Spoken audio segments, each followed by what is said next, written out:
Doctor اسرار احمد صاحب قرآن مجید کے بے مثل دائی، اور ہم نے دیکھا کہ صرف یہ نہیں کہ ایک نچلے طبقے کے یا نچلے درجے کے یا گاؤں دیہات کے لوگوں کو، بلکہ عام پڑھے لکھے لوگوں کو بھی انہوں نے قرآن مجید کی دعوت واعظ کے انداز میں پہنچائی۔ لیکن ہم یہ دیکھتے تھے کہ ان کا واعظ اتنا اسٹرانگ ہوتا تھا کہ اس میں قرآن کی آیت بھی ہے، اس میں کوئی اقبال کے 2 اشعار بھی ہیں، اس میں کوئی انگریزی کے 3 جملے بھی ہیں، وہ مل کر ہوتا محور و مرکز قرآن ہی تھا، لیکن وہ دائی اس کے اندر ایک ایسی نظرت پیدا کر لیتا تھا کہ وہ اتنا اثر انگیز اور سحر انگیز ہوتا تھا کہ آپ سنتے چلے جاتے تھے ان کو۔ ان کی میں نے بھی مثال دی تھی، میں نے عرض کیا تھا کہ اس میں کوئی شبہ نہیں، لیکن وہ ایک بڑے معلم تھے بنیادی طور پر۔ یعنی ان کی اس طرح کی جو تقریریں تھیں جو رجوع الی القرآن کے لیے وہ کرتے تھے، بڑی مؤثر تقریریں ہوتی تھیں، اور انہوں نے قرآن مجید کے بارے میں لوگوں کے اندر بڑی غیر معمولی محبت پیدا کی۔ ہمارے ایک بڑے اخبار نویس ہیں مجیب الرحمان صاحب شامی، انہوں نے ایک مرتبہ ان کو داد دیتے ہوئے یہ کہا تھا کہ وہ تو قرآن کے قوال ہیں، ماشاءاللہ، یعنی قرآن مجید ہی سنانا ہے، قرآن ہی پڑھنا ہے، قرآن کی طرف لوگوں کو بلانا ہے۔ ایک زمانہ خود میں نے ایسا دیکھا ہے کہ انہوں نے نوجوانوں کے اندر قرآن مجید کی ایسی قدر و منزلت اور قرآن مجید کی طرف ایسا رجوع پیدا کر دیا تھا۔ ان کا انداز بنیادی طور پر ایک معلم کا تھا، ٹھیک، یعنی ایک معلم جب بات کرتا ہے تو وہ بھی بڑی مؤثر بات کرتا ہے۔ معلم عوام کے معلم بھی ہوتے ہیں، اور معلم خواص کے معلم بھی ہوتے ہیں۔ وہ معلمین جو مثال کے طور پر ہمارے مدارس میں یا ہماری درسگاہوں میں، دانشگاہوں میں پڑھاتے ہیں، وہ خواص کے معلم ہوتے ہیں، وہاں طالب علم ہونا چاہیے۔ وہ خواص کے بھی معلم تھے، اس میں کوئی شبہ نہیں کہ طالب علموں کو بھی وہ کوئی چیز سمجھانا چاہتے تھے تو بہت اچھے طریقے سے سمجھاتے تھے، اس کے مقدمات قائم کرتے تھے۔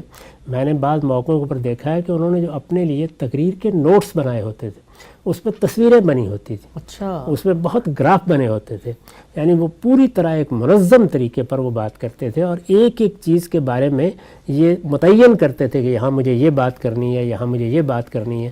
اب یہ دیکھیے نا کہ آدمی کے باطن میں اگر صفائی موجود ہے اور اس کو اللہ تعالیٰ نے صلاحیت بھی دی ہے اور ذوق بھی دیا ہے، تو اس کے نتیجے میں یہ چیزیں آپ سے آپ اکٹھے کیا، لیکن اس کے بعد جو چیزیں پیش کرتے تھے، غلطی کوتاہی ہر آدمی سے ہوتی ہے۔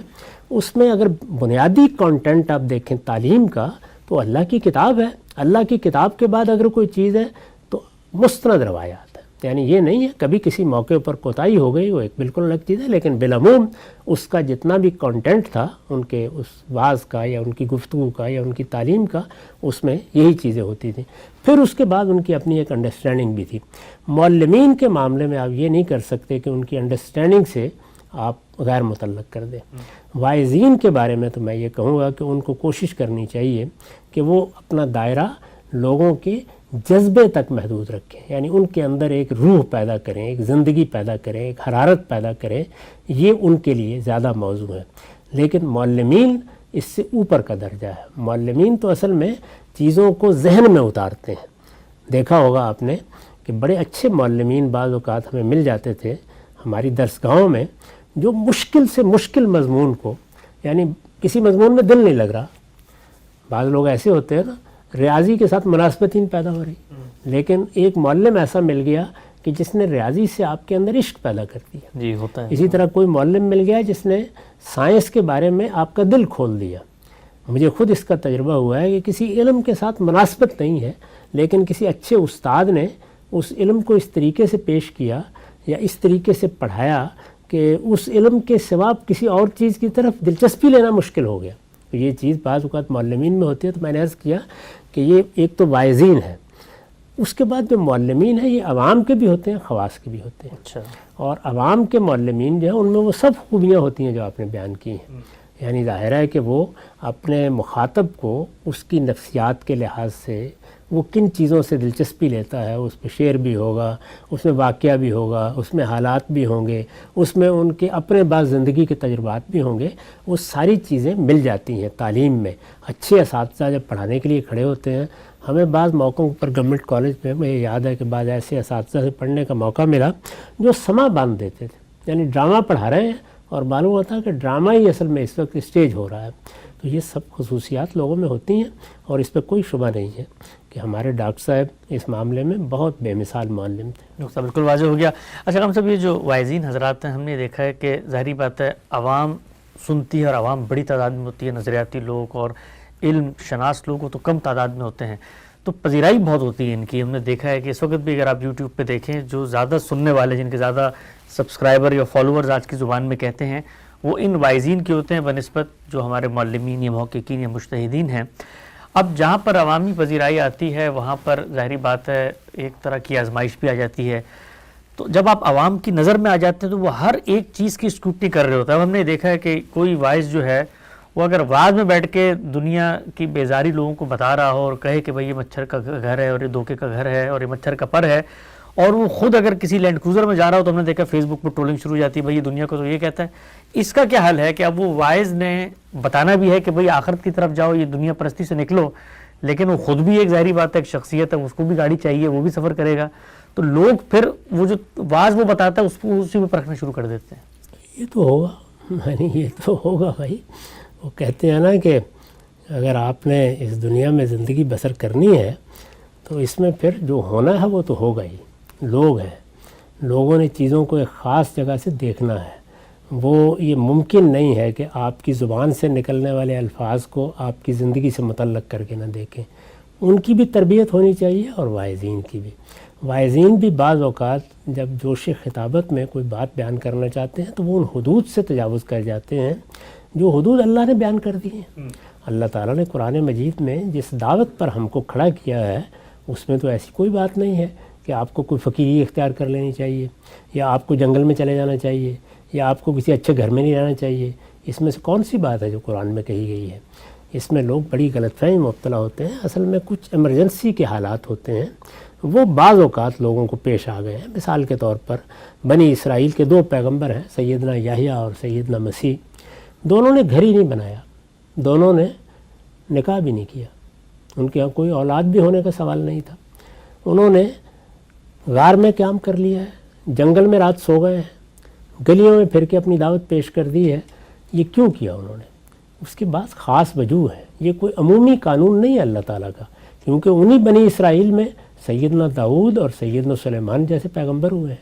قرآن مجید ان کے گھروں کا، ان کے محلات کا نقشہ کھینچتا ہے.